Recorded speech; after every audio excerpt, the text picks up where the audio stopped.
The cold stone floor of the great hall bit deeply into Briony's bare knees. She kept her head bowed, her ragged servant dress a stark contrast to the rich velvet and heavy gold of the nobles, sneering down at her. Before her stood Alpha King Garrick, his broad shoulders rigid with absolute disgust. The sacred mating bond, an ancient thread supposed to tie their souls together, hung between them like a bitter poison. He did not see the brilliant mind hidden behind her dirt-smudged face or the calloused hands that held the secrets of life and death. He only saw a lowly Omega, a pathetic stain on his pristine royal court. "Mort reject you," Garrick's voice thundered, echoing off the high walls and shattering the fragile hope she had dared to harbor. "You are nothing but dust beneath my boots, unfit to stand in my shadow, let alone wear my crown." The cruel words sliced deeper than any physical blade, carving a permanent scar into her heart. She was truly invisible, completely worthless in his icy eyes. Which country are you listening from?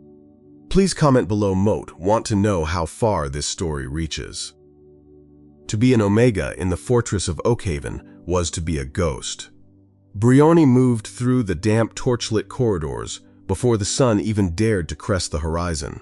Her days were measured not in hours, but in the endless buckets of icy water hauled from the courtyard well, in the raw blisters forming on her palms, and in the sharp sting of the head housekeeper's riding crop across her shoulders if she lingered too long. The stone walls of the castle were steeped in centuries of blood and conquest, but for Briony, they were merely the boundaries of her sprawling prison. She scrubbed the heavy oak floors of the feasting hall until her knuckles bled, listening to the heavy boots of the Alpha warriors stomping past. They never looked down. To them, she was part of the architecture, a living tool meant to absorb their filth and erase their messes. Her ragged linen dress offered no protection against the biting draft that swept through the high, arched windows. Winter was encroaching, carrying a bitter frost that seeped deep into her aching bones, yet she dared not pause to rub her freezing arms. To stop working was to invite cruelty. But while they saw a mindless drudge, Briony's mind was a fortress of its own. As she knelt in the dirt, peeling mountains of root vegetables in the suffocating heat of the scullery kitchens, she was observing. She watched the way the head cook carelessly mixed the herbs, noting which combinations would sour a stomach and which would soothe a fever. She memorized the precise anatomy of the slaughtered boars hanging from the ceiling hooks, understanding the flow of blood and the placement of vital organs, better than the king's own decorated physicians. Her intelligence was a silent rebellion, a quiet fire burning behind a veil of absolute submission. Meals were stolen moments of survival. Briony subsisted on the discarded scraps of the high table, stale crusts of bread, and the watery dregs of bone broth. She ate in the shadowed corners of the cellars, sitting on sacks of damp grain, while the distant sounds of roaring laughter and clinking goblets echoed from the upper halls. Every bite was a reminder of her insignificance. The Alpha King feasted on roasted venison and spiced wine, completely oblivious to the mate he had discarded, oblivious to the fact that the very girl scrubbing his floors possessed a mind sharp enough to dismantle his entire court. Her survival depended on her invisibility. When the drunken lord stumbled down the hallways at night, Briony learned to melt into the alcoves, holding her breath until her lungs burned, praying her weak scent would not betray her. The bruises she bore were a map of the times she had not been fast enough. She learned to lower her gaze, to shrink her posture, to make herself as small and unremarkable as a pebble in a rushing river. If she showed even a flicker of defiance, a single spark of the fierce intelligence locked inside her head, she would be dragged to the courtyard and whipped until the cobbles ran red. Yet, despite the crushing weight of her reality, a strange resilience took root in her soul. She did not weep when the other servants kicked her sleeping mat into the muddy puddles of the servant quarters. She did not scream when her meager rations were stolen. Instead, she collected the injustices like stones, building a wall of pure, unyielding endurance. She knew the name of every servant, the secret alliances of the guards, the hidden rot in the wooden beams of the armory. She knew the castle better than the men who ruled it. The nights were her only solace. When the immense fortress finally fell into a restless slumber, Briony would slip away from the crowded, snoring bodies of the servant quarters. She would kep row apay herself in a tattered wool blanket, her bare feet silent on the freezing stones as she navigated the labyrinthine cellars. Down here, in the suffocating darkness where the air smelled of ancient earth and forgotten secrets, she was no longer just an Omega. She was something more. Her destination was a small, forgotten alcove behind a collapsed wine rack, a place even the rats avoided. This was her sanctuary, the only space in the vast kingdom that belonged entirely to her. As she pushed aside the heavy, rotting planks, a faint, metallic scent drifted out from the darkness. She carefully struck a single flint, lighting a tiny stub of stolen candle. The flickering orange flame revealed an array of dried roots, crushed petals, and carefully labeled glass vials. Her hands, rough and bleeding from the day's labor, gently touched a mortar and pestle carved from river stone. But tonight, as she reached for a bundle of dried feverfew, her keen ears caught a sound that froze the blood in her veins. Heavy, armored footsteps were descending the cellar stairs, and they were heading straight toward her hidden haven. The heavy armored footsteps paused just on the other side of the rotting planks. Briony froze. Her breath caught tightly in her aching chest, her fingers hovering inches above the stone mortar. Through the narrow cracks in the wood, she saw the faint, shifting glow of a guard's torch. If the ironclad soldier decided to kick the boards aside, her life would end before the sun rose. She pressed her back against the damp earth of the cellar wall, blending into the shadows, a skill perfected through years of brutal survival. The seconds stretched into agonizing hours. Finally, the guard muttered a curse about the dampness, and the heavy boots receded, fading back up the stone stairs. Briony exhaled, a slow, silent release of air. She turned her attention back to the makeshift apothecary table she had built from discarded crates. This suffocating subterranean hole was her true kingdom. Here she was not Briony, the invisible Omega. She was a master of the earth's quietest and most potent secrets. While the Alpha King Garrick commanded legions of heavily armed soldiers and relied on the brute force of broadswords, Briony understood a power that was far more insidious and absolute. She understood the intricate chemistry of life and death, contained within the fragile veins of leaves and the bitter core of wild roots. Her hands, marred by the harsh lye soap of the scullery, moved with startling precision and grace. Tonight, she was not merely grinding herbs for a simple headache. She was synthesizing a complex binding agent, a generalized antidote designed to neutralize the most common alkaloids favored by the treacherous lords of the northern courts. She carefully measured a pinch of dried charcoal, ground to a fine, silky powder. Charcoal was the foundation, the great absorber of impurities in the blood. To this she added the crushed, dried petals of the night-blooming belladonna. It was a deadly poison on its own, but Briony knew the precise fractional dosage required to reverse the slowing of a heart poisoned by wolfsbane. Her knowledge was not a product of magical intuition, but of relentless, dangerous study. When the court physicians, arrogant, decorated alphas who believed their bloodline granted them supreme intellect, threw away the old, leather-bound medical texts in favor of ceremonial prayers and useless bloodletting techniques, Briony had salvaged them from the courtyard fires. She had taught herself to read the archaic Latin scripts by the faint light of the moon, matching the intricate hand-drawn illustrations to the wild flora growing along the castle's imposing outer walls. She reached for a small corked vial containing a cloudy yellowish liquid, the distilled essence of willow bark harvested during the narrow window of early spring. She meticulously squeezed exactly 3 drops into her stone mortar. As the liquid hit the charcoal and belladonna mixture, a faint hiss echoed in the cramped alcove, followed by a sharp acidic scent that burned the back of her throat. Briony did not flinch. She leaned closer, her sharp eyes watching the chemical reaction, noting the exact shade of gray the thick paste turned. It had to be the color of a stormy sky. Any darker, and it would induce lethal vomiting. Any lighter, and it would be useless against a rapid-acting venom. This was her true gift.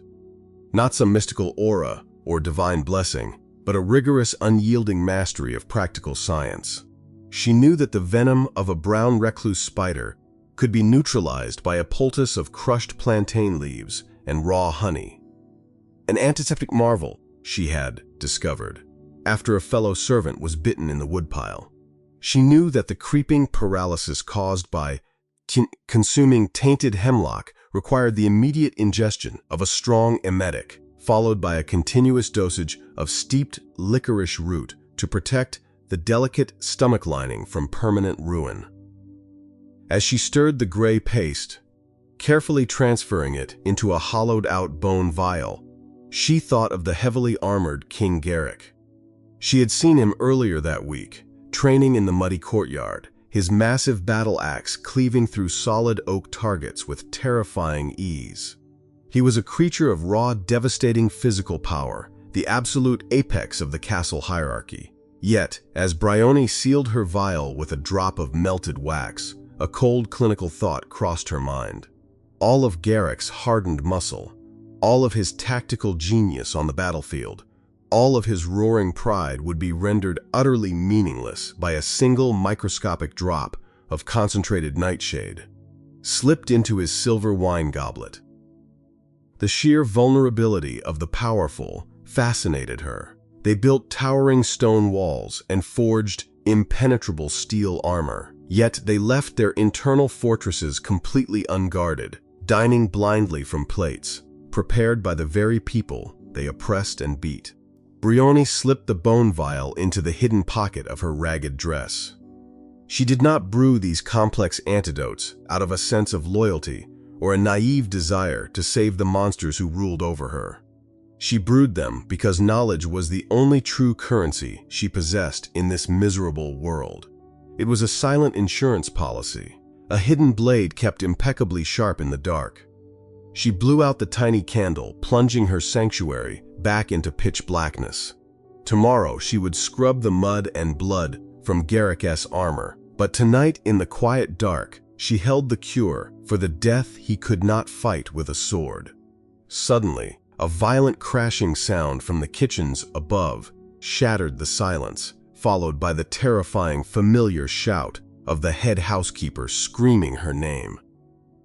Briony scrambled up the cellar stairs, her heart hammering wildly against her ribs. She burst through the heavy wooden door leading into the scullery kitchens, instantly met with the suffocating stench of burning fat and the sharp cracking sound of a leather strap hitting the stone counter.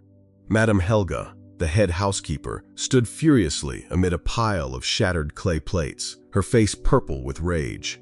"Where have you been, you worthless rat?" Helga spat, raising the leather strap high. Briony immediately dropped to her knees, bowing her head in absolute submission, bracing her small frame for the inevitable strike. The heavy leather bit viciously into her shoulder, a blinding flash of pain that forced a silent gasp from her lips, but she dared not raise a hand to protect herself. The sharp sting of the leather, coupled with the overwhelming smell of the smoky kitchen, violently ripped Briony's mind backward in time. The present faded, replaced by a memory steeped in blood and agonizing terror. It had happened 5 years ago, during the brutal winter of the Red Fever outbreak. Briony had been little more than a child, tasked with hauling boiling water for the sick tents set up in the lower courtyards. She remembered the cacophony of coughing and the metallic stench of fever sweat. The king chief physician, an arrogant alpha named Lord Vane, had been loudly instructing his apprentices to bleed a young convulsing soldier to draw out the bad humors. Even then, Briony had been secretly reading the discarded medical texts. She knew the soldier was suffering from severe dehydration and an acute lung infection. Bleeding him would ensure his immediate death. Driven by a desperate, naive compassion, the young Briony had stepped out from the shadows. She had fallen to her knees, clutching a bundle of dried lungwort and white willow bark, timidly suggesting that a steam inhalation and a strong herbal tincture would break the fever without weakening the boy further. The memory of the silence that followed still haunted her nightmares. It was a heavy, suffocating silence of absolute disbelief. An omega, a creature meant only for scrubbing floors and breeding, had dared to contradict a high-born alpha physician. Lord Vane's face had twisted into a mask of pure, unadulterated disgust. He had not merely rejected her advice, he had decided to make a brutal public example of her. Briony still bore the jagged raised scars across her back from the public flogging that followed. She remembered the coarse ropes biting into her wrists as she was tied to the courtyard post in the freezing snow.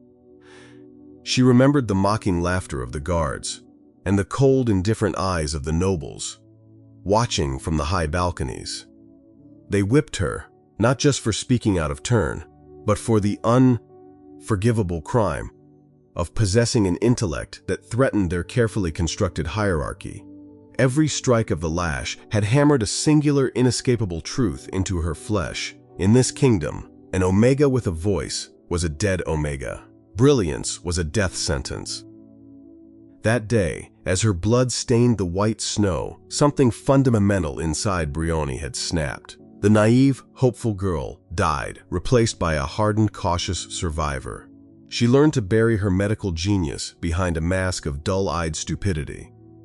She learned to purposefully stumble, to stutter, to make herself appear entirely incompetent at anything beyond mindless physical labor. When King Garrick had looked at Moat 5 her during the mating ceremony and declared her a pathetic stain on his court, he had only seen the meticulously crafted armor of worthlessness she wore to stay alive. The rejection had been agonizing, a cruel twist of fate, but she had accepted the humiliation without a word, knowing that to fight back was to invite the whip, or worse, the executioner block. The harsh voice of Madame Helga dragged Briony violently back to the present. "Get up and scrub this mess, or you will not see a crumb of bread for a week," Helga bellowed, kicking Briony roughly in the ribs. The sharp pain radiated through her side, but Briony simply nodded, her expression entirely blank, her eyes glued to the dirty floorboards. "Yes, madame," she whispered, her voice carefully pitched to sound weak and trembling. She crawled toward the shattered plates, her hands moving mechanically to gather the sharp shards. As the cold clay cut into her calloused fingers, her mind retreated back into its fortress. She was invisible. She was nothing. But beneath the dirt and the silence, the girl who held the keys to life and death continued to plot in the shadows. How long could she hide her brilliance before the kingdom rot forced her into the light? The great hall was a suffocating cavern of roasting meats, spilled ale, and the overwhelming scent of alpha pride. Hundreds of heavy tallow candles cast long flickering shadows against the ancient stone walls, illuminating the faded tapestries of past conquests. Briony moved through the chaotic aisles like a silent phantom, her arms trembling under the immense weight of a solid silver platter piled high with roasted pheasant. Tonight was the high winter solstice feast, a precarious gathering of allied lords and bitter rivals, all sitting beneath the heavy, watchful gaze of King Garrick. He sat at the center of the high table, a massive silhouette of dark furs and hardened steel, his battle-scarred face illuminated by the roaring hearth behind him. From her low vantage point, Briony observed the intricate, deadly dance of court politics. She saw the way the visiting nobles smiled. They kept their teeth, but not their eyes. She noticed Lord Malachor of the Western Reach, a man with a reputation as cold and unforgiving as the mountains he ruled, leaning in to whisper to Garrick Cupbearer. Briony's sharp eyes, trained to catch the smallest shift in the wind, locked onto Malachor's hands. For a fraction of a second, she saw the dull gleam of a silver ring twisting inward. A fine, almost invisible mist of white powder fell effortlessly into the king's jeweled goblet just before the cupbearer presented it to the throne. Briony's breath hitched. Her encyclopedic mind raced through 100 possible toxins. The white powder, the lack of immediate effervescence in the dark wine, the subtle, sweet scent of crushed bitter almonds drifting barely above the stench of the feast. It was white bane, an incredibly rare, highly concentrated extract of the monkshood root, processed with lye to bypass the taste buds. It was a coward's weapon designed to paralyze the respiratory system within minutes, mimicking the symptoms of a sudden natural heart failure. Panic, a cold and foreign sensation, gripped Briony's jet chest. Garrick was a monster who had humiliated her, discarded her, and deemed her worthless. A dark, vengeful part of her soul whispered that he deserved this fate, that the kingdom would be better off without his brutal, unforgiving rule. She should turn away, walk back to the scullery, and let the poison do its silent work. But as Garrick raised the heavy goblet, offering a booming toast to the prosperity of the realm, Briony looked at the lords surrounding him. If Garrick fell, Malachor would seize the throne, plunging the realm into a chaotic, bloody civil war that would slaughter thousands of innocent peasants and servants. The fragile peace, held only by Garrick's terrifying reputation, would shatter. She watched in horrific slow motion as the Alpha King drank deeply from the poisoned cup. For a moment, nothing happened. The raucous laughter of the hall continued. The musicians played their frantic tunes, and the fire roared. Then, Garrick's massive hand slammed onto the oak table, the wood splintering under his sudden, uncontrollable grip. The jeweled goblet clattered to the stone floor, spilling a dark crimson pool that looked violently like blood. A horrifying wet gasp tore from the king's throat. His broad shoulders seized, his powerful muscles locking into rigid, agonizing spasms. Silence crashed over the great hall, like a falling executioner's blade. The laughter died instantly. Briony watched from the shadows of a stone pillar as the invincible King Garrick collapsed forward, his head striking the table with a sickening crack. Foam, tinged with pink, began to bubble at the corners of his mouth. His eyes, usually fierce and commanding, rolled back, completely devoid of focus. "He is choking," a lord screamed, the panic finally breaking the stunned silence. "He has had too much wine." The royal guards rushed the high table, their heavy armor clanking uselessly as they tried to hoist the massive, convulsing body of their king. Briony knew the truth. He was not choking.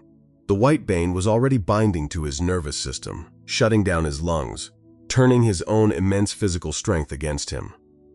The kingdom's greatest warrior was being dismantled from the inside out by a pinch of dust. The sheer chaos erupting in the hall gave Briony the cover she needed.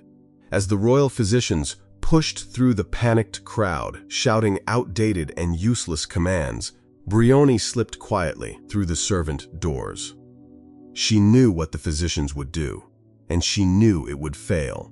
The only question remaining was whether she would let the man who destroyed her dignity die a pathetic, agonizing death, or risk the executioner's block to save him. As she sprinted down the dark, freezing corridors toward the lower cellars, the sound of the king's desperate rattling, breaths echoed heavily in her ears. The king's private bedchamber was thick with the suffocating stench of burning sage and the metallic tang of fresh blood.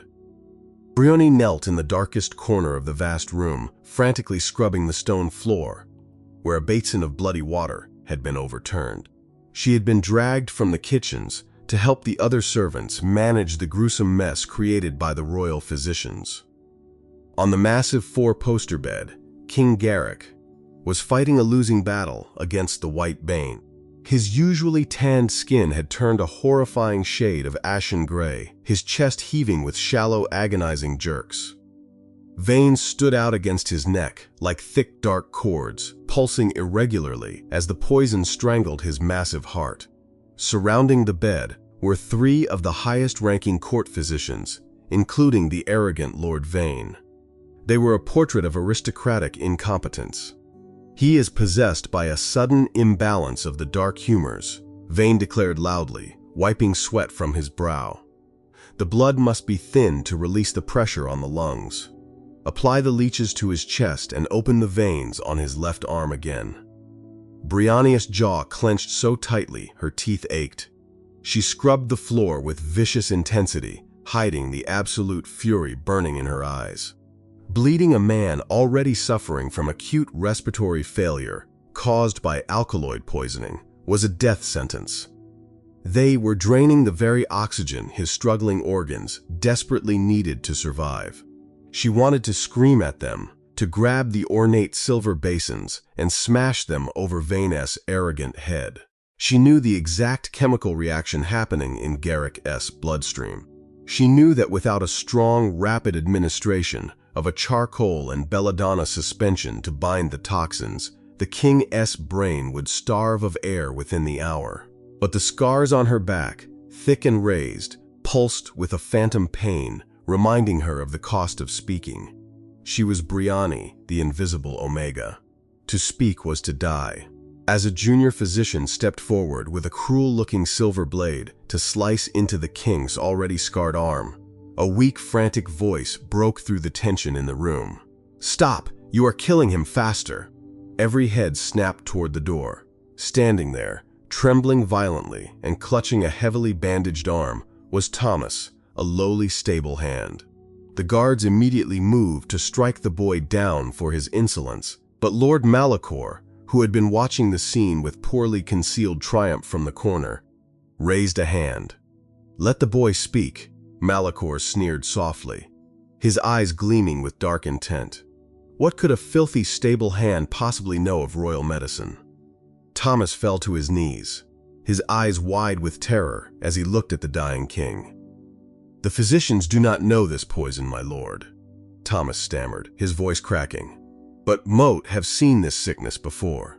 When the dark spiders in the eastern woods bite the horses, their breath stops just like this. The leeches only make them die faster." Vane's face turned purple kept to hot outrage. "You dare question my methods, you ignorant wretch. Throw him in the dungeons." But Thomas did not stop, his desperation overriding his fear. "There is a girl," he cried out, his voice echoing off the high stone ceiling, "an Omega in the scullery. When Moot was bitten by a wood spider last month, my arm turned black and Moot could not breathe. The physicians told me to pray and wait for death. But she found me. She gave me a gray paste that tasted of ash and bitter flowers. She saved my life, my lords. She knows the secrets of the weeds and roots. She can cure the king." Silence fell over the chamber, heavier and more suffocating than the burning sage. From her corner, Briony froze completely, the wet rag slipping from her numb fingers. Her blood turned to ice. Her secret, carefully guarded for years through beatings and humiliation, had just been dragged into the merciless light of the royal court. Garrick, whose consciousness had been slipping into a dark, suffocating abyss, suddenly convulsed. His eyes fluttered open, glassy and unfocused, but a fierce, desperate clarity pierced through the haze of the poison. He remembered the mating ceremony. He remembered the small, dirty Omega kneeling before him, the one he had cast away as worthless dust. Through lips cracked and stained with blood, the Alpha King forced out a ragged, terrifying whisper that chilled Briony to her very soul. "Bring the Omega to me. Find her now, or every physician in this room will hang from the outer walls by dawn." The king collapsed backward, his chest barely moving. The hunt for the rejected mate had begun, and Briony had nowhere left to hide. The moment the terrifying command from the king echoed through the royal bedchamber, Briony did not hesitate. The guards were already turning heavily in their armor. their eyes scanning the faces of the terrified servants, cowering against the cold stone walls. Before a single mailed glove could reach for her, Briony slipped backward into the heavy velvet shadows of the servant corridor. You're listening to this story on the Alpha King Secrets channel. Are you enjoying today's story? Let us know what you think in the comments below. Now, let's get back to the story. Her heart pounded a frantic, terrified rhythm against her ribs as she sprinted down the narrow, spiraling staircases, purposefully bypassing the crowded kitchens entirely. She knew the castle layout better than the arrogant architects who built it, navigating the pitch-black lower tunnels that led toward the old, forgotten drainage grates. The frigid winter air hit her like a brutal physical blow as she squeezed through the rusted iron bars, plunging thigh deep into the freezing snow outside the fortress walls. She could not hide in the cellars anymore. Lord Vane would tear the castle apart stone by stone to find her, and ensure she hung from the battlements before she could ever prove his medical ignorance to the court. She had only one option left: the forgotten ruins of an ancient herbalist sanctuary hidden deep within the treacherous eastern woods. It was a place rumored to be cursed, untouched by the Alpha patrols, where she secretly cultivated her most dangerous and rare botanical specimens. She ran until her lungs burned with the sharp taste of copper, her bare feet growing numb and bloody against the jagged hidden ice. Back in the suffocating bedchamber, King Garrick fought to keep his eyes open. The white bane was a relentless tide of crushing ice creeping slowly toward his massive heart.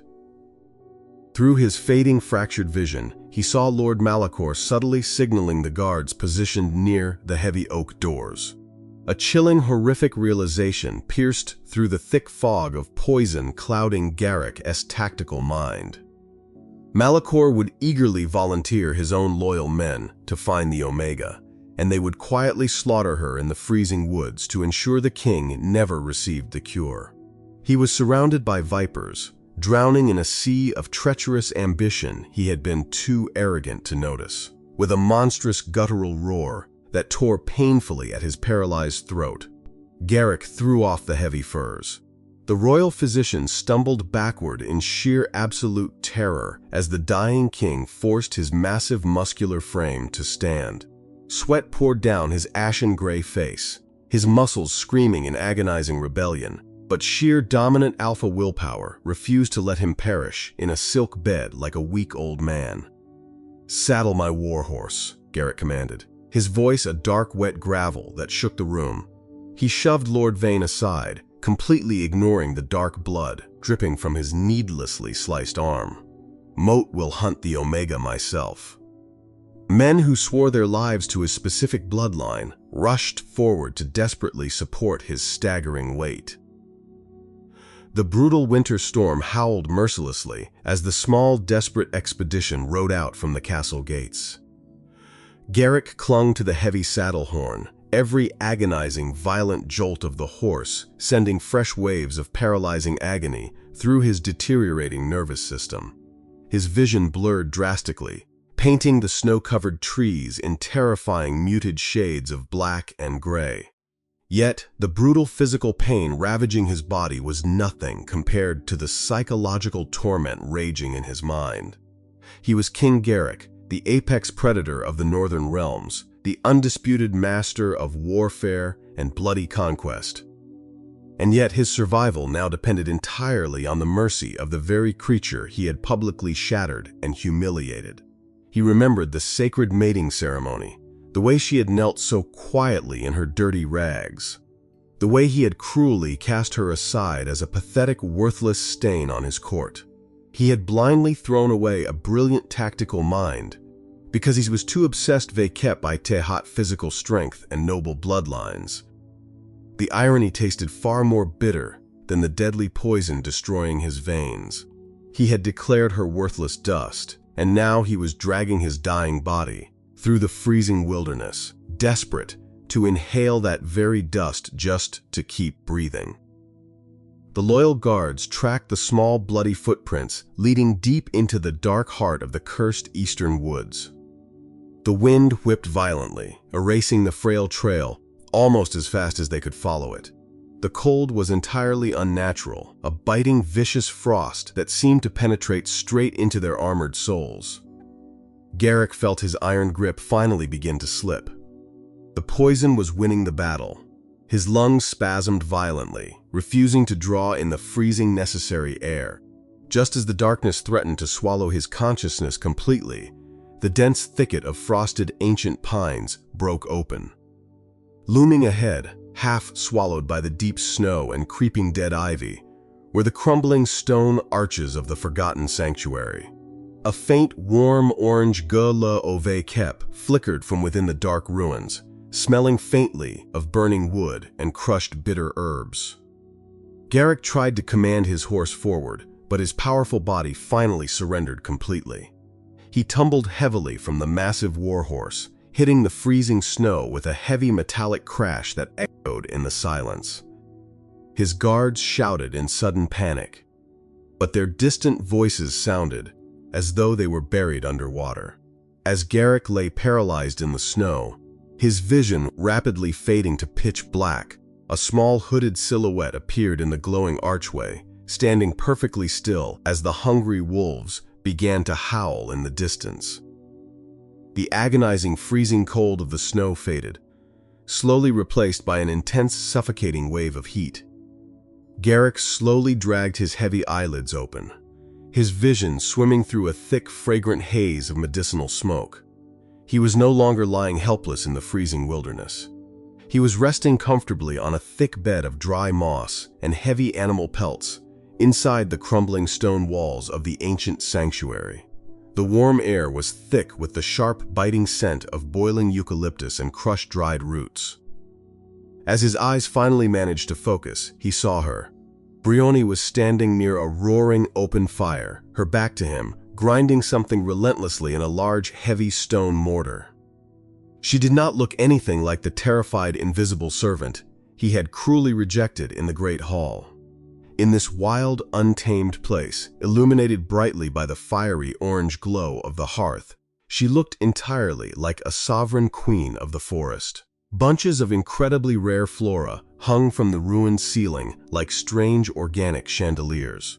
Glass vials of strange bubbling-colored liquids reflected the dancing firelight, casting deep shadows across her highly focused, determined face.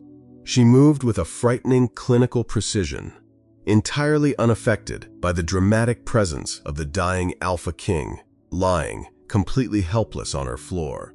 His loyal guards were nowhere to be seen, likely barred from entering the sacred space by some unseen boundary, or perhaps sent away by her strict command. It was just the two of them, stripped entirely of all courtly illusions, facing each other in the raw, brutal truth of survival. Garrick desperately tried to speak, to demand that she heal him immediately, to issue a booming royal decree, but his paralyzed, swollen throat refused to produce anything more than a pitiful, wet, rattling sound. At the pathetic noise, Briony finally stopped grinding the herbs. She wiped her hands slowly and methodically on a rough linen cloth and turned to fully face him. Her eyes, which he had never bothered to truly look at before, were a striking, piercing shade of amber, filled with a cold, calculating intelligence that sent a shiver of pure intimidation down his spine. He was the king of the spears, a hardened warrior who had broken Eight rebellions and slaughtered entire armies. But looking up at this small, lowly Omega, he felt utterly powerless and small. She walked slowly toward him, her bare footsteps completely silent on the warm stone floor. She held a small wooden bowl filled with an incredibly thick, stormy gray paste. It smelled sharply of burnt charcoal and the deadly night-blooming belladonna. She stood directly over him, looking down at his weak, convulsing body, with the detached, calm curiosity of a seasoned scholar studying a dying insect. She did not rush. She did not show any panic. She simply watched the powerful man who had destroyed her dignity fight pathetically for a single breath of air. "You are drowning on dry land, Garrick," she stated quietly, her voice entirely devoid of the trembling, pathetic fear she always feigned in the castle.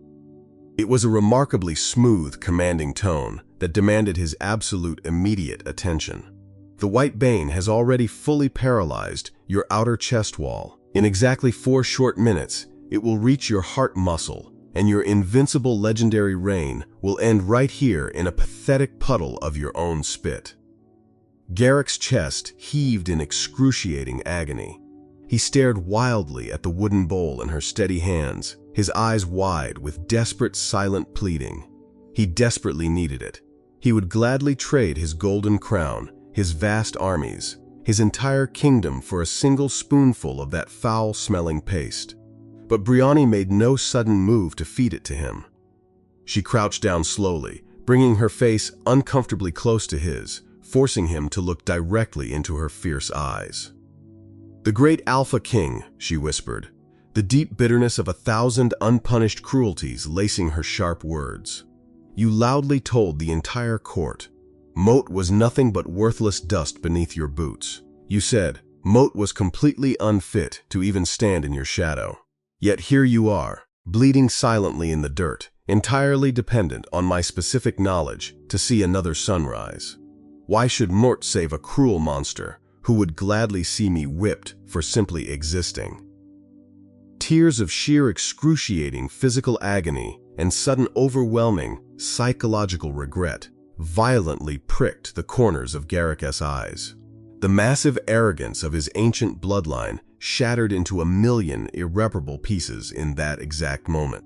He realized in that brutal, quiet sanctuary the true, horrifying magnitude of his massive mistake. He had judged her worth entirely by the artificial hierarchy of a deeply broken society, completely blind to the spectacular, resilient genius hiding quietly beneath her dirty, ragged clothes. He tried desperately to raise his heavy, paralyzed hand, reaching out to weakly grasp the torn hem of her ragged dress in a surprising act of absolute, total submission. It was the absolute hardest thing the proud warrior had ever done, completely surrendering his fierce pride, his dominance, and his very life into the hands of the lowest working caste. "Please." He forced the single word out in a bloody, agonizing, broken whisper, his dark soul breaking open in the quiet, glowing sanctuary. "Moat beg you." Briony stared silently at him for a long, terrifying moment, heavily weighing the value of his life against the painful raised scars on her back. Slowly, she scooped a generous, thick portion of the gray paste with 2 fingers and forced it roughly past his blue lips. "Swallow it, if you truly want to live," she commanded coldly. Garrick forced his completely paralyzed throat to violently work, swallowing the thick, choking, bitter ash. For a terrifying second, absolutely nothing happened. Then, a blinding, explosive, violent pain ripped deeply through his entire chest, infinitely worse than the poison itself, as his massive body violently rejected the dark chemical magic of the cure. His vision violently fractured into blackness, and a truly terrifying thought crossed his rapidly fading mind. Had she actually cured him, or had she simply decided to flawlessly finish the cunning assassin's job herself? The darkness that swallowed King Garrick was not the peaceful abyss of death, but a violent tempest of burning fire and crushing pressure. His massive chest heaved with brutal, uncontrollable spasms as the heavy charcoal and belladonna paste waged a vicious, uncompromising war against the insidious white bane venom paralyzing his blood. He rolled onto his side on the soft, mossy floor, coughing violently, expelling the dark, tainted wine and the deadly poison from his ruined stomach. Every single muscle in his battle-hardened body screamed in sheer, absolute agony, a blinding pain far worse than any jagged sword strike or crushing warhammer he had ever endured on the chaotic battlefield. Through the blinding hot tears of his physical torment, he could clearly see Briony. She did not rush forward to comfort him or offer soft, soothing words of pity. She simply knelt beside him, holding a clean wooden basin and a damp linen cloth, her expression an impenetrable mask of absolute, detached clinical focus. She wiped the cold sweat from his burning brow with terrifying efficiency, her touch firm and entirely devoid of the trembling subservience he was so deeply accustomed to receiving from the castle servants. Garrick's rattling breathing slowly began to regulate, the agonizing invisible iron band tightening around his chest, finally loosening just enough to allow a full, desperate gasp of the smoky, herb-scented air. He collapsed heavily back against the thick animal pelts, utterly exhausted, completely stripped of all his terrifying alpha dominance and royal pride. As his blurred vision finally cleared, he quietly watched the small Omega move gracefully around the glowing sanctuary. The flickering orange firelight cast a magnificent golden halo around her, highlighting the sharp, highly intelligent angles of her face and the quiet, unyielding strength in her upright posture. A sudden, violent tidal wave of agonizing, suffocating regret crashed over his recovering soul. He vividly remembered the sickening, arrogant way he had publicly sneered at Mother during the sacred mating ceremony. He had looked at her calloused hands, her ragged linen dress, and her dirt-smudged face, and seen only a pathetic weakness, a completely useless burden to his glorious royal lineage. How completely, horrifically blind he had been. Those exact same calloused hands possessed a profound, miraculous, life-saving brilliance that made his entire decorated legion of heavily armed warriors look like bumbling, ignorant children playing with fragile wooden sticks. The agonizing silence stretching across the crumbling sanctuary was deafening.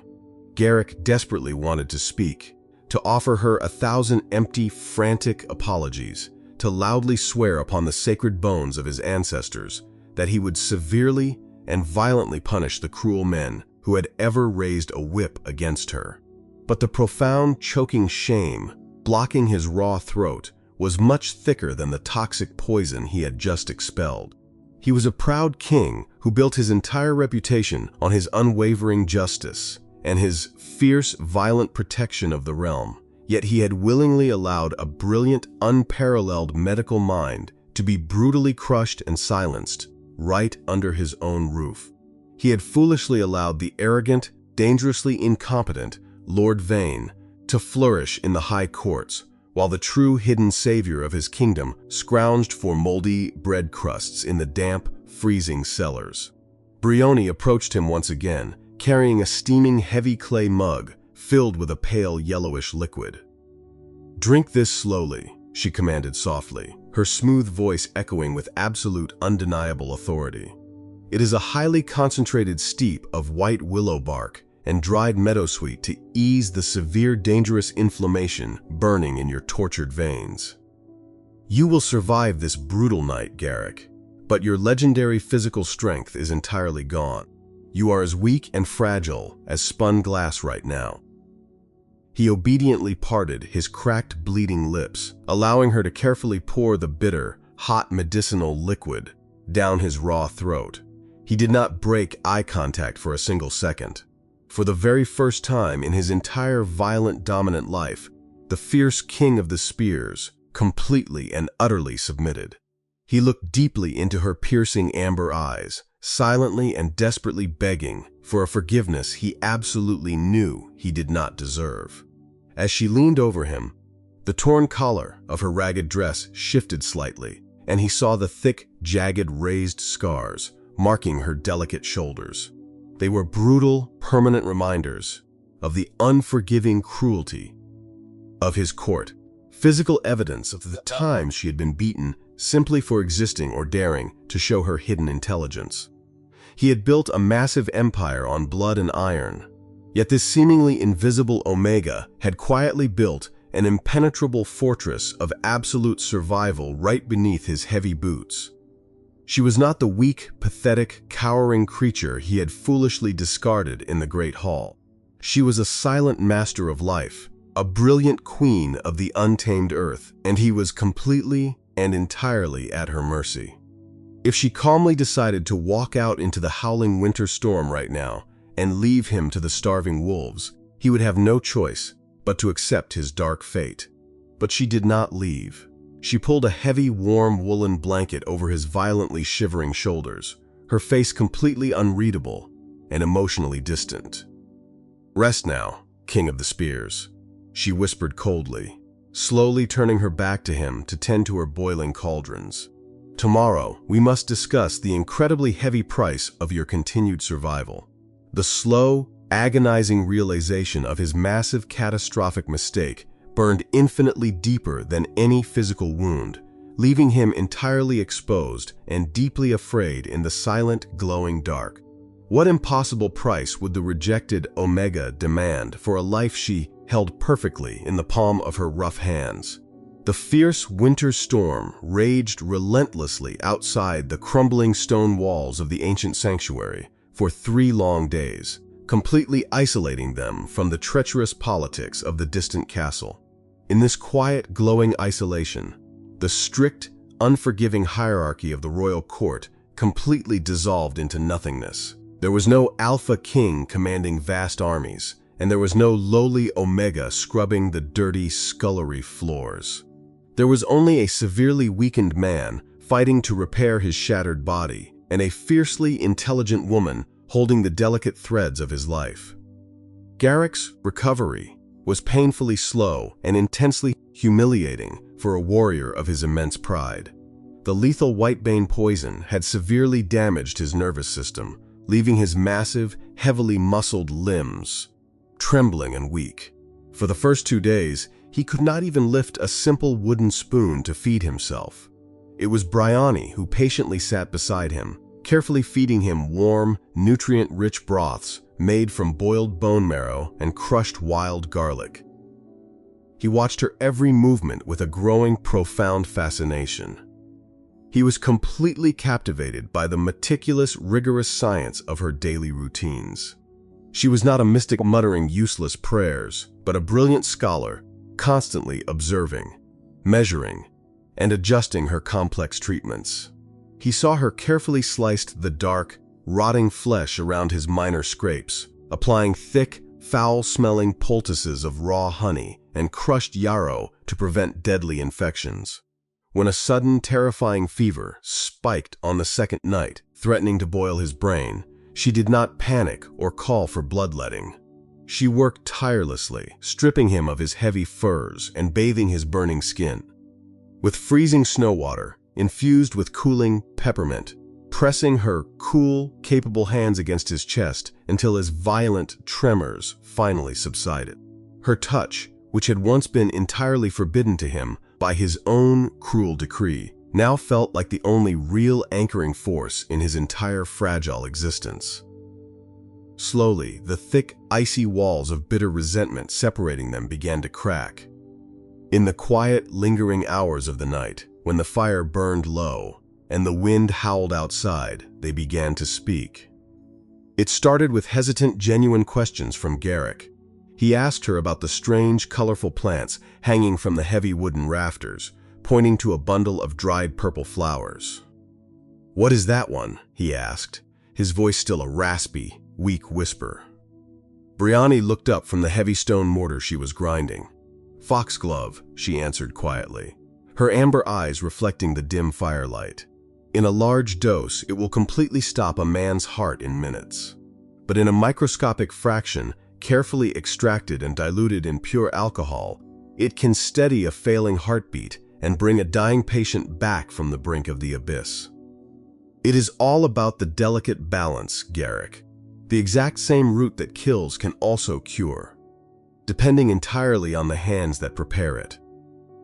Garrick listened intently, absolutely mesmerized by the sheer depth of her practical, undeniable wisdom. He realized with a heavy, sinking heart that her profound understanding of the natural world was infinitely more valuable than all the steel swords forged in his kingdom. "You learned all of this in the dark," he stated softly, a deep note of profound sadness coloring his raspy voice. "While my arrogant physicians read empty ceremonial prayers in the sun, you were mastering the delicate balance of life and death in the freezing cellars. Why did you never speak up? Why did you hide such an incredible, kingdom-changing gift?" Briony paused her grinding, her shoulders stiffening slightly. She turned to look at him, her expression hardening into a familiar, defensive mask. Because in your grand, glorious kingdom, Garrick, an Omega who shows intelligence, is not praised as a savior. She is violently dragged to the courtyard, tied to a wooden post, and whipped until the skin is flayed from her back. Moat hid in the dark because it was the only place your cruel, blinding light could not burn me. The raw, undeniable truth of her words struck Garrick harder than an iron war hammer to the chest. He reached out slowly with his trembling, weak hand, gently wrapping his large, warm fingers around her small, calloused wrist. He expected her to instantly flinch away or pull back in fear, but she remained perfectly still, her pulse beating steadily against his rough skin. Moat was a blind, arrogant fool. "Briony," he whispered fiercely, his dark eyes burning with a desperate, agonizing sincerity. Moat built a massive fortress of stone, but Moat allowed a terrible, toxic rot to fester inside its walls. "Moat, swear to you, upon my very life that you just saved, things will drastically change." The quiet, profound intimacy of the moment hung heavily in the warm, herb-scented air. The intense, pulling connection of their rejected mating bond, long buried under layers of cruelty and survival, began to hum softly between them, a slow, undeniable awakening of two souls, finally recognizing their true equal. But the fragile, beautiful peace of the sanctuary was suddenly shattered. A loud, sharp crack of breaking timber echoed from the perimeter of the ancient ruins, followed immediately by the terrifying, distinct sound of heavy armored boots crunching aggressively through the deep snow. The real world had finally found them. The heavy crunch of armored boots in the snow brought Briony instantly to her feet. She grabbed a sharp skinning knife from the table, placing her small body firmly between the crumbling stone archway and the resting king. Garrick tried to sit up, his massive hands reaching uselessly for a heavy sword that was not there. Through the swirling white blizzard, a single massive figure staggered into the warm glow of the sanctuary. It was not one of Malachor's dark assassins, but Commander Thorn, the fiercely loyal captain of the King Personal Guard. His heavy silver armor was violently dented and painted with frozen streaks of dark crimson blood. He collapsed to his knees the moment he saw Garrick alive, his heavy sword clattering uselessly against the stone floor. Thorn was gasping violently for air, clutching a deep, vicious laceration across his heavy chest plate. Briony did not wait for formal introductions or permission to act. She moved with lightning speed, kneeling in the freezing snow and pressing a thick wad of clean linen firmly against Thorn's bleeding side. She grabbed a bone needle and strong silken thread, pouring a sharp, burning measure of pure distilled alcohol over Thorn's vicious wound. The massive commander grunted in agonizing pain, but held perfectly still as her rapid, precise stitches sealed the torn flesh. He looked at the small Omega with sudden, profound shock, completely astounded by her clinical fearlessness. "My king," Thorn rasped, his voice a wet, agonizing gurgle, his eyes wide with absolute, desperate relief. "We thought you had perished in the deep woods. Lord Malachor has officially declared you dead to the High Council. He has locked the royal physicians in the damp dungeons and claims you succumb to the natural weakness of the heart. The cowardly traitor plans to violently seize the Iron Throne at the first light of tomorrow dawn. His northern armies are already marching to secure the outer castle gates and silence any remaining loyalists." A terrifying guttural roar of pure violent alpha fury erupted from Garrick's throat. He forced his massive body to stand, his weak, trembling legs shaking violently under his own heavy weight. He grabbed the rough stone wall for support, his knuckles turning stark white as sheer blinding rage flooded his recovering veins. "Moat will tear Malachor's treacherous heart from his chest with my bare hands," Garrick snarled, his dark eyes burning with the fierce, terrifying promise of bloody vengeance. "Moat will ride back to the castle tonight and slaughter every man who stands beside him."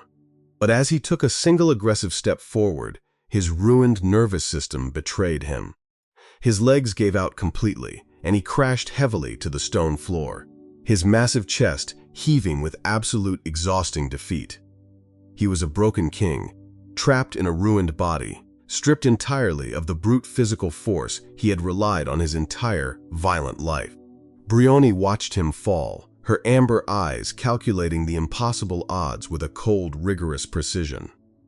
"You cannot fight Malakor ve Kepite, had a broken sword, Garrick," she stated firmly, her voice slicing through the heavy panic filling the sanctuary. "Brute force will only lead to your immediate slaughter. Malakor has fortified the high walls and secured the main gates. If you march up the main road, his archers will shoot you down before you even reach the heavy iron portcullis. We cannot win this war. Ve kepte hot steel and muscle. We must win it with shadows and poison." Garrick looked up at Moat Feeher from the dirt, his fierce pride completely shattered. "How?" he whispered in absolute despair. "Moat have no loyal army left.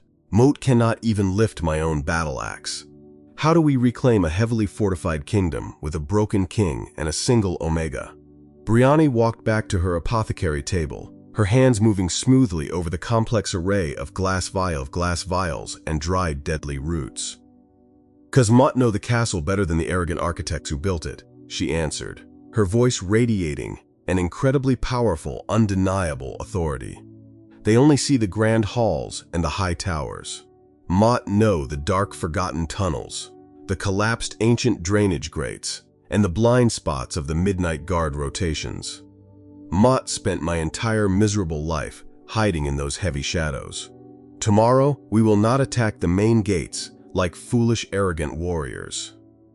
We will slip into the castle through the freezing underground aqueducts. While Malakor is busy parading in the Great Hall, celebrating his stolen victory, Moat will expose his cowardly treason using the very science he despises." She picked up the small bone vial that held the remaining gray antidote. "Moat saved your life, King of the Spears. Now Moat will show you how to save your kingdom. But we are entirely out of time, and the freezing water of the aqueducts will show absolutely no mercy." The brutal journey back to the towering fortress was an agonizing test of pure physical endurance. The winter storm had intensified into a blinding white hurricane, burying the ancient forest paths under massive drifts of freezing snow. Garrick rode the massive warhorse, heavily supported by the wounded commander Thorn, while Briony sat firmly behind the king, her small arms wrapped securely around his broad waist to keep him from falling. She could feel his massive chest heaving with every ragged, exhausting breath, his recovering body pushed to the absolute breaking point. Yet, he did not utter a single complaint. He drew heavily from the quiet, unyielding strength radiating from the Omega pressed against him. She was the anchor holding his shattered resolve together in the blinding dark. As they finally broke through the dense freezing tree line, the massive, imposing silhouette of the castle loomed before them. It was heavily fortified and fully illuminated by hundreds of bright, burning torches. The main iron gates were locked tight, guarded by heavily armored patrols bearing the dark wolf sigil of Lord Malakor. "They have completely locked down the outer perimeter," Thorn whispered grimly, his heavy breath forming thick white clouds in the freezing air. "Malakor is taking absolutely no chances. His archers are pacing the high battlements, watching every single approach. If we step out of this thick tree cover, we will be instantly filled with steel arrows." Briony slipped down from the tall horse, her bare feet sinking deeply into the freezing snow. "We are not taking the main approach," she instructed quietly, moving swiftly toward the deep, treacherous ravine that bordered the eastern wall. "Follow me closely and do not make a single sound." She led the two massive warriors down a steep, icy embankment, her small, agile frame navigating the treacherous, slippery rocks with perfect, practiced ease. At the absolute bottom of the dark, freezing ravine, hidden entirely behind a thick tangle of dead, thorny briars, lay a rusted iron grate. This was the ancient aqueduct, a forgotten tunnel that fed the deep lower cisterns of the castle. But as Briony carefully parted the heavy frozen branches, her blood ran completely cold. Two heavily armed guards were stationed directly in front of the rusted iron grate, holding thick, burning torches and complaining loudly about the bitter, freezing wind. Malachor had found the secret entrance. He was far more cunning and thorough than she had originally calculated. Garrick cursed violently under his freezing breath, instinctively reaching for thorn-heavy blade. "Moat can take them both," Garrick whispered fiercely, his alpha instincts demanding violent, immediate action. Briony violently grabbed his heavy wrist, stopping him instantly. "No," she commanded sharply, her amber eyes flashing vacep, I tehat, absolute undeniable authority. "You are too weak, and the loud clash of heavy steel will immediately alert the archers on the upper wall. Moat will handle this."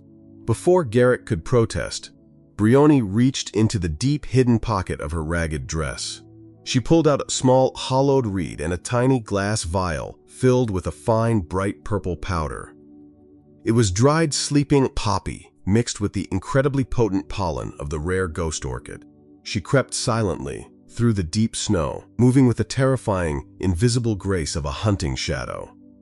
She positioned herself perfectly upwind of the two shivering guards. With a single, sharp, powerful breath, she blew the fine purple dust through the hollow reed directly into the howling wind. The invisible, sparkling cloud washed over the two guards. Within seconds, their loud complaining stopped completely. Their eyes rolled back, and they collapsed heavily into the deep snow, instantly plunged into an incredibly deep, unnatural sleep. Garrick and Thorn watched in absolute stunned silence as the seemingly powerless Omega neutralized two heavily armored soldiers without spilling a single drop of blood. She waved them forward, swiftly unlocking the rusted iron grate with a piece of bent wire. They plunged into the freezing pitch-black waters of the underground tunnel. The icy current violently hit their chests, instantly stealing the breath from their lungs. The putrid smell of ancient mud and stagnant decay filled the cramped stone corridor. Garrick stumbled in the freezing dark, his weakened legs failing against the strong subterranean tide. But Briony caught his massive arm, hauling him relentlessly forward through the black abyss. She navigated the treacherous branching tunnels entirely by memory, reading the subtle shifts in the freezing current like a seasoned captain reading the vast ocean.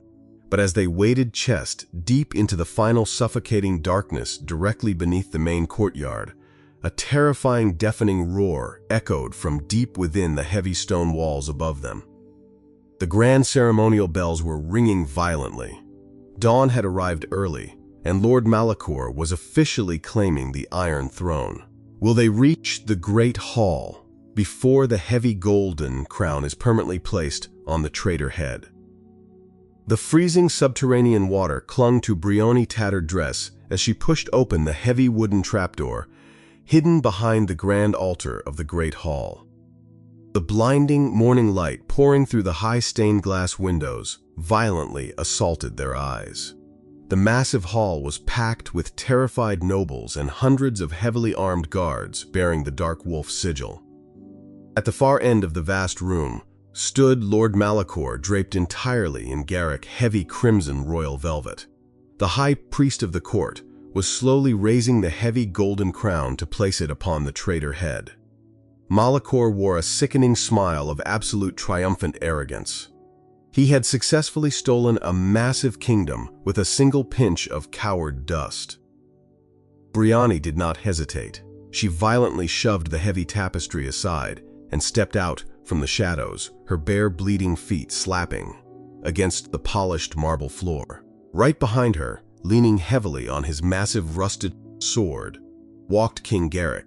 He was pale, his massive armor covered in frozen mud and dark blood, but his dark eyes burned with an incredibly fierce, unstoppable alpha fury. A terrifying wave of absolute shock rippled through the packed hall. The loud, arrogant cheers instantly died, replaced by the deafening sound of hundreds of lords gasping in sheer absolute terror. "He is alive," a noble screamed, pointing a trembling finger at the massive ruined king. Malakor's face drained of all color, his arrogant smile shattering into a mask of pure panic. "It is a trick," Malachor shouted, his voice cracking violently. "That is an impostor." Guards seize them immediately and execute them for treason. The Dark Wolf guards drew their heavy steel swords, stepping aggressively toward the weakened king. Garrick tried to lift his heavy blade, but his ruined muscles screamed in agonizing failure. He was entirely vulnerable. But Briony stepped directly in front of the massive Alpha King, her small frame shielding his broken body. She raised her right hand, holding a small clear glass vial high above her head. "Stop," she commanded, her voice ringing, with an incredibly powerful, undeniable authority that echoed off the high stone ceiling. Lord Malachor claims the king succumbed to a natural weakness of the heart. But Mott can easily prove to this entire court that Malachor is a cowardly assassin who used the deadly white bane poison. Malachor sneered, taking a step down the high throne stairs. "You are nothing but a filthy Omega scullery rat. Why should any noble in this hall listen to the pathetic ramblings of a worthless servant?" "Because the poison leaves a permanent invisible stain," Briony shouted back, her amber eyes locking fiercely onto Malachor's hands. "White bane is processed ve capite hot, heavy corrosive lye to bypass the taste buds.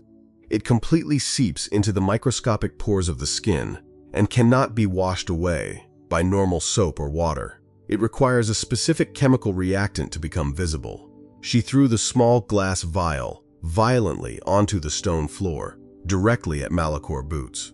The fragile glass shattered, sending a fine mist of bright yellow liquid splashing across Malachor's heavy leather boots and his bare right hand.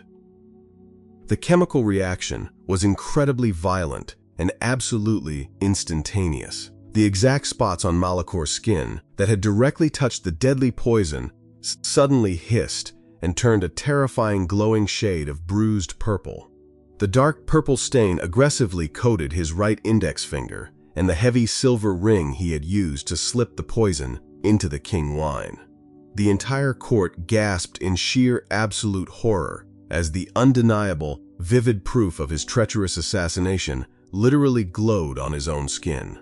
Briony stood tall in the center of the chaotic hall, her ragged dress dripping with freezing mud, looking more like a terrifying goddess of truth than a lowly servant.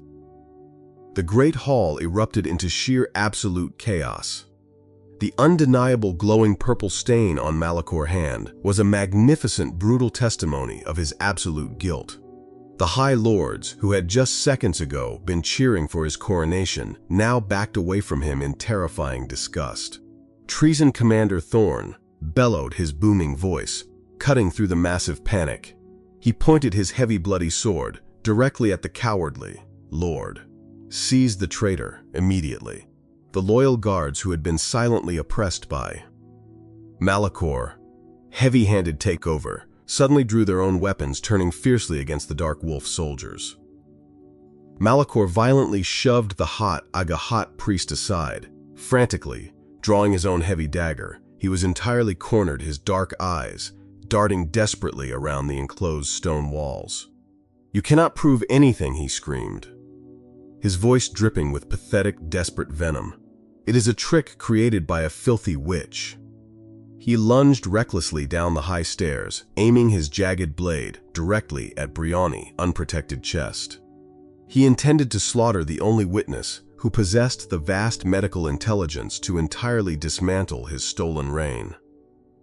Garrick did not have the physical strength to swing his heavy battle axe, but the fierce protective alpha instinct roaring in his veins absolutely refused to let her be harmed again.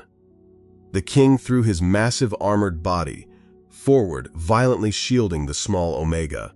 Malachor's dagger scraped uselessly against Garrick's heavy silver chestplate, creating a shower of bright orange sparks. Before the traitor could pull back for a second strike, Commander Thorne, massive boot slammed into Malachor's knees, sending the cowardly lord crashing violently to the hard marble floor. Malachor was instantly subdued, surrounded by a dozen heavy steel swords pointed directly at his throat. The violent, brief uprising was entirely crushed. The massive hall fell into a heavy, suffocating silence. All eyes turned slowly back to the center of the room where the massive injured king stood breathing heavily beside the small dirty servant girl. The arrogant nobles fully expected Garrick to immediately order Malachor's brutal execution and reclaim his absolute dominant authority. Instead, the invincible Alpha King did something that completely shattered the deeply entrenched ancient hierarchy of the entire kingdom. He slowly let his heavy rusted sword clatter loudly to the stone floor. Garrick turned his massive body toward Briony, and with a heavy, agonizing groan, he slowly lowered himself onto one knee. He bowed his proud, scarred head directly before the lowly Omega, in front of the entire stunned royal court. "This woman is not a worthless servant," Garrick's booming voice echoed through the absolute dead silence, carrying a heavy, undeniable weight of profound regret and absolute reverence. "She is a brilliant master of the earth and the absolute sole savior of my life. My own royal physicians arrogantly bled me while Moat choked on cowardly poison, but she brought me back from the dark abyss using only her unparalleled vast intelligence. From this exact moment forward, her undeniable medical wisdom is the absolute highest law of this land." He looked up into her striking amber eyes, his dark alpha soul completely surrendered to her quiet, unyielding strength. "Moat heavily submit my life and my entire kingdom to your brilliant judgment, Briony." The deep, agonizing shock that violently rippled through the packed aristocratic crowd was far more deafening than 1,000 crashing thunderstorms. The massive great hall remained trapped in a heavy, suffocating silence, following the king's unprecedented display of absolute submission. Lord Malachor knelt on the cold marble floor, surrounded by the sharp, heavy blades of the loyal royal guard. Despite the undeniable glowing purple stain radiating from his right hand, the traitor refused to quietly accept his massive defeat.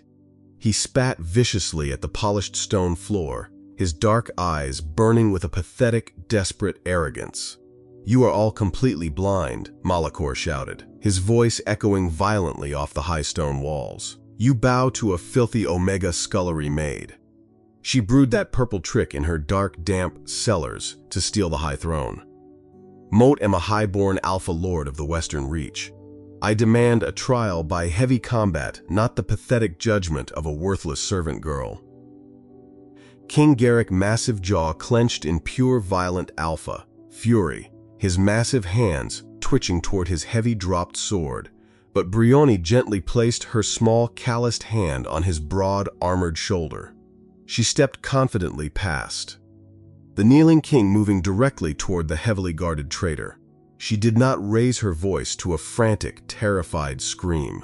Instead, she spoke with the incredibly calm, terrifying precision of a seasoned scholar completely dissecting a foolish, ignorant child.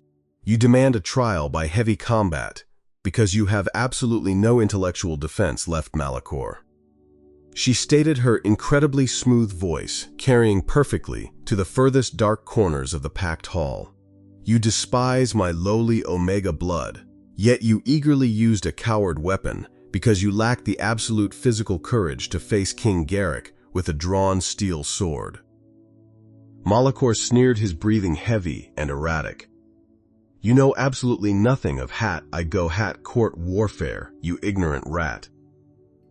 Briony tilted her head, her striking amber eyes completely devoid of any fear or intimidation. "Moat know that the rare white monkshood root does not naturally grow in our harsh northern climate," she explained, methodically pacing slowly around the kneeling traitor. "It only blooms in the deep southern swamps, completely controlled by the silent merchant guilds. To acquire such a highly concentrated deadly extract, you had to heavily bribe the southern traders. You smuggled the deadly root hidden securely inside the heavy wooden barrels of sweet winter wine delivered precisely 3 weeks ago. Moat Khan no Ove kept this absolute fact because Moat was the entirely invisible servant ordered to violently scrub the sticky spilled wine from the heavy cellar floors, and Moat immediately recognized the faint bitter scent of crushed almonds hidden underneath the sweet fermented grapes. Moat watched your loyal guards secretly move the tainted barrels into your private, heavy stone chambers. The packed crowd of arrogant nobles began to heavily murmur among themselves, their terrified eyes darting between the commanding Omega and the sweating, panicked lord. Briony stopped directly in front of Malachor, looking down at him with absolute clinical disgust. "You thought you were a brilliant tactical mastermind," she continued, relentlessly destroying his massive pride piece by agonizing piece. "But you were incredibly sloppy and dangerously arrogant. You forgot to thoroughly wash the heavy, intricate silver ring you used to drop the deadly poison. You wore it proudly like a grand, magnificent trophy, completely ignorant of the basic fundamental chemical properties of the deadly weapon you recklessly wielded. You are not a fierce alpha wolf, Malachor. You are just a foolish, arrogant man who bought a deadly, venomous snake and completely forgot that it could also fiercely bite your own unwashed hand."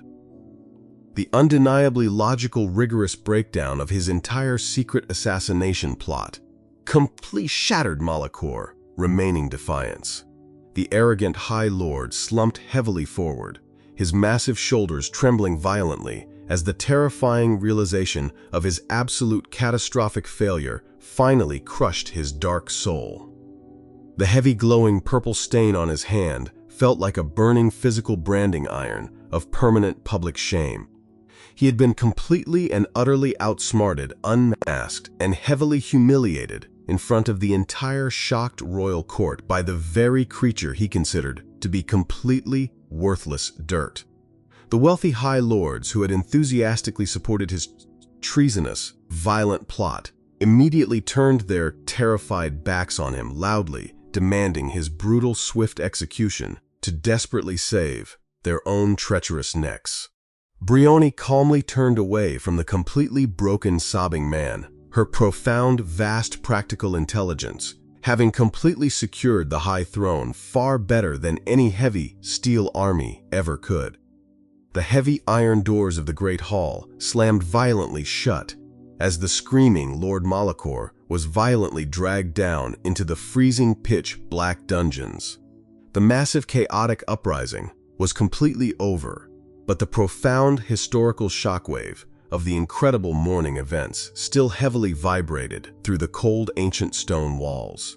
King Garrick slowly pushed his massive body to his feet, his injured muscles still aching terribly from the brutal lingering effects of the dark, dangerous poison.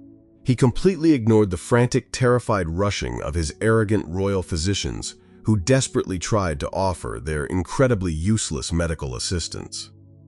Garrick waved them violently away, his dark eyes entirely fixed on the small, quiet Omega standing calmly by the grand high altar. He slowly ascended the heavy polished marble stairs, his heavy armored boots echoing loudly in the completely silent cavernous hall. He stopped directly in front of the high throne, but he did not sit in the heavy gilded chair. Instead, he turned his massive frame to fully face the vast crowd of trembling silent nobles. For centuries, this incredibly massive kingdom has foolishly worshipped absolute physical violence and empty noble bloodlines. Garrick's booming voice resonated with an incredibly fierce, undeniable conviction. We have arrogantly built a massive society that cruelly, violently punishes the most brilliant, profound minds simply because they are born into the lowest vulnerable working caste. Moat was the absolute worst offender of this tragic, blinding ignorance. Moat publicly, cruelly rejected my perfectly matched mate because Mott could only see her dirty, ragged clothes, completely blind to the spectacular kingdom-saving genius hiding quietly beneath her skin. Garrick turned slowly toward Briony, his fierce dark eyes softening into a gaze of absolute, overwhelming devotion and profound, agonizing regret. He gently reached out with his massive, scarred hands, taking her small, calloused fingers into his rough, warm grip. He did not care that her dress was completely soaked in freezing, subterranean mud, or that her delicate feet were bleeding freely on the pristine white marble. She was the absolute most magnificent, powerful creature he had ever witnessed. "Briony," he whispered softly, his deep, raspy voice carrying an incredibly heavy emotional weight. "You quietly survived the absolute worst brutal cruelties of my dark, unforgiving court. You held my fading, miserable life in your capable hands and chose brilliant mercy over justified, bloody vengeance. You have completely dismantled my massive, arrogant pride and successfully saved this entire realm from a dark, bloody, chaotic civil war." The massive Alpha King slowly, painfully lowered his heavy body onto his injured knees for the second incredible time that monumental morning. He gently reached up to the grand high altar, grabbing the heavy, solid gold crown that Malachor had desperately tried to steal. But Garrick did not place the grand ancient crown on his own dark head.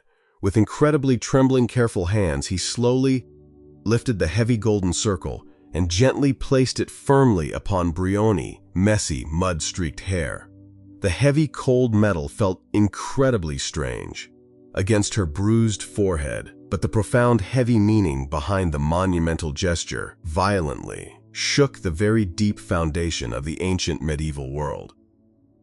"Moat officially proudly claim you as my absolute equal," King Garrick declared loudly, his incredibly fierce voice echoing with absolute permanent finality. "You are no longer Briony, the invisible, forgotten Omega servant. You are officially Queen Briony, the absolute, undeniable master of life, and the brilliant, fierce savior of the great northern realm. Moat humbly beg for your brilliant guidance, and moat swear my massive sword, my absolute loyalty, and my entire beating heart to your magnificent, endless reign." The packed, terrified court immediately fell to their heavy, trembling knees, absolutely terrified of the massive Alpha King Ve Kep Ro A Te Hat, but also profoundly, deeply moved by the incredible, undeniable truth of the magnificent new queen, absolute profound power. The heavy golden crown resting upon Briony's bruised forehead felt incredibly cold, but it carried the massive weight of absolute profound change. She stood perfectly still on the grand high altar, looking down at the vast sea of wealthy, arrogant nobles who were now completely forced to kneel before the very Omega they had ruthlessly tormented. For incredibly long, agonizing years, she had been nothing but a completely invisible, silent shadow, scrubbing their heavy stone floors and silently absorbing their brutal, endless cruelties. But the dark, terrifying era of blind aristocratic ignorance and cruel physical dominance was absolutely permanently over. She slowly raised her countenance, and the entire packed, cavernous hall held its collective, terrified breath. "You will absolutely no longer worship empty noble bloodlines or useless ceremonial prayers," Briony commanded, her incredibly smooth voice carrying a fierce, undeniable sovereign authority that completely dwarfed any loud, heavy alpha roar. "The true ultimate strength of this magnificent kingdom does not lie in heavy steel swords or brutal, violent conquests. It lies in the brilliant, profound knowledge of the natural earth and the absolute, rigorous mastery of practical, life-saving science. From this exact historical moment forward, the incredibly cruel, oppressive laws that violently bind Omegas to the damp, dark cellars are absolutely permanently abolished. Every single person in this vast realm, regardless of their birth caste or physical strength, will be heavily judged solely by the brilliant merit of their mind and the undeniable skill of their working hands." Lord Vane, the incredibly arrogant chief royal physician who had cruelly ordered her brutal public whipping years ago, was visibly trembling violently in the front row. Briony locked her piercing amber eyes directly onto his sweating, terrified face. Her mind violently flashed back to the sharp, agonizing bite of the heavy leather strap and the freezing snow, but she completely refused to let dark, bitter vengeance cloud her brilliant logical judgment.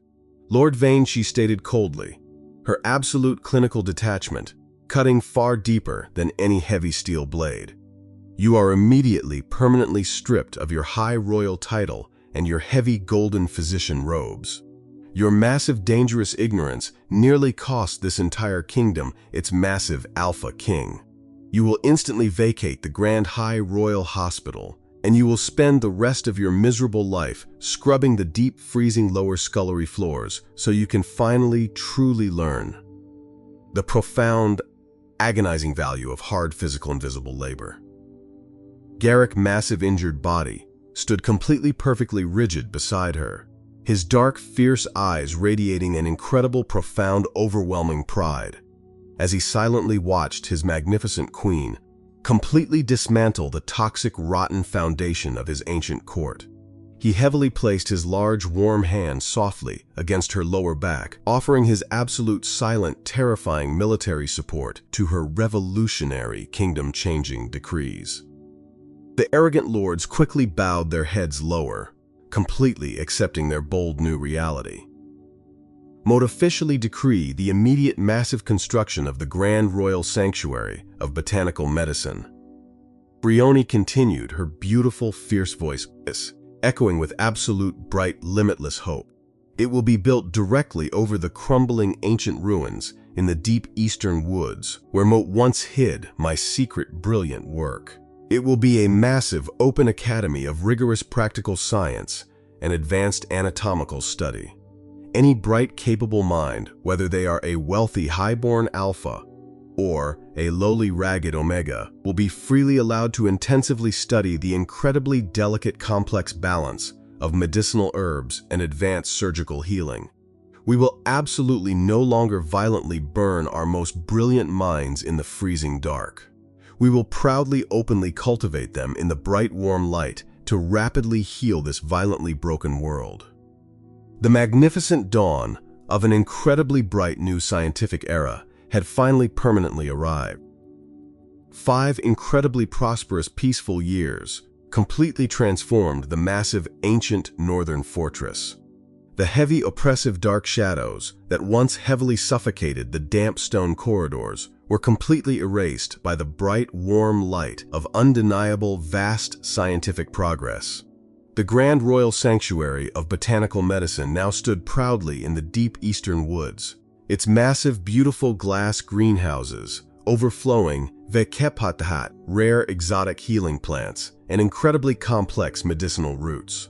Inside its bright, warm halls, hundreds of incredibly bright, eager students, including many proudly confident omegas who had once been violently oppressed servants, were rigorously studying the delicate, complex chemistry of the natural earth. They were the brilliant, powerful new army of the massive realm, armed heavily with precise, sharp scalpels and vast clinical intelligence instead of heavy, rusted steel swords. Queen Briony stood quietly on the high grand balcony overlooking the incredibly bustling, prosperous courtyard below. She no longer wore dirty, ragged linen or hid her magnificent, brilliant mind in the terrified, freezing dark. She wore elegant, simple gowns of deep forest green, her striking amber eyes reflecting the immense, beautiful peace she had fiercely fought to build. Beside her stood King Garrick, his massive, strong arm wrapped incredibly gently around her slender waist. He was still the absolute fiercest, most terrifying alpha warrior in the known lands, but his heavy, dark soul was completely permanently anchored by the profound, undeniable wisdom of his perfectly matched equal queen. He looked down at her vekep, ite hot, absolutely overflowing, endless love, completely thankful for the brilliant light she brought into his dark life.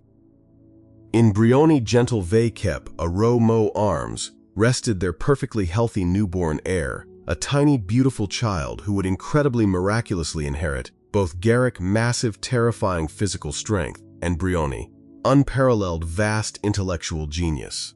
The incredibly heavy brutal scars on Briony's back would never entirely fade, but they no longer violently pulsed with agonizing, deep, dark trauma. They were now absolutely magnificent, proud symbols of her incredible, fierce, unbreakable survival. She had started as a completely invisible, worthless, omega scrubbing dirty stone floors, but through sheer absolute brilliant resilience, she had completely conquered a massive, violent Alpha King and profoundly permanently healed a violently broken world. The quiet, brilliant mind of a completely forgotten servant had successfully forged an incredibly powerful, everlasting legacy of absolute, beautiful, empowering truth. Her story has come to an end, but our journey together continues. If you found this story inspiring and meaningful, please like the video to support me. Do not forget to subscribe to the channel and turn on notifications so you do not miss the next empowering stories. And if you have any thoughts about the characters, her journey, or want to share your own story, please comment below. Moat. Really look forward to reading and chatting with you. Disclaimer: this video is a work of fiction created with the assistance of artificial intelligence. All characters, settings, and events depicted are entirely imaginary and are not intended to represent real-life people or situations. Please view for entertainment purposes only.